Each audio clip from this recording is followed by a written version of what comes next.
L'armée israélienne mène des bombardements contre des sites militaires et nucléaires en Iran depuis vendredi 13 juin. Au moins 224 personnes sont mortes et 1200 ont été blessées, selon le ministère de la Santé iranien. Israël justifie cette attaque parce qu'elle affirme que Téhéran est sur le point de se doter de l'arme nucléaire. Donc on fait le point sur les sites visés. Alors d'abord, on a celui de Natanz, qui est en partie détruit. Selon les autorités israéliennes, iraniennes et l'Agence internationale de l'énergie atomique, les bâtiments en surface ont été particulièrement touchés.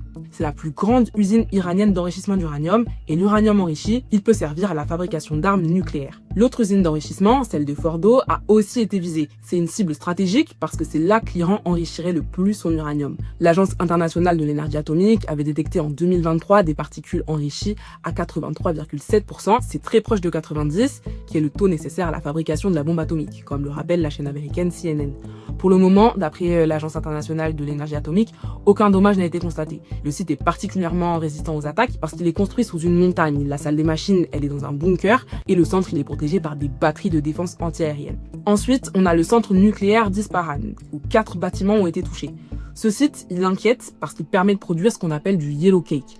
En fait, c'est une poudre de minerai d'uranium concentré qu'on utilise notamment pour produire de l'uranium enrichi. Le premier ministre israélien Benjamin Netanyahou, il a affirmé que son armée avait démantelé l'usine d'uranium, mais l'Agence internationale de l'énergie atomique affirme que les dégâts sont mineurs. Le réacteur à eau lourde de Rondab aurait été touché par des frappes israéliennes sans que les autorités iraniennes donnent plus de détails. Officiellement, le site devait produire du plutonium à des fins de recherche médicale, mais le plutonium peut aussi être utilisé pour fabriquer des armes nucléaires, donc le réacteur a été rendu inutilisable. Sauf que le gouvernement iranien a annoncé à l'Agence internationale de l'énergie atomique vouloir le remettre en service d'ici 2026. Pour finir, le réacteur de recherche de Téhéran et la centrale nucléaire de Bushehr n'ont pas été visés pour l'instant. De son côté, l'Iran affirme que ces installations servent exclusivement à des fins pacifiques, par exemple pour la production d'énergie ou la recherche scientifique.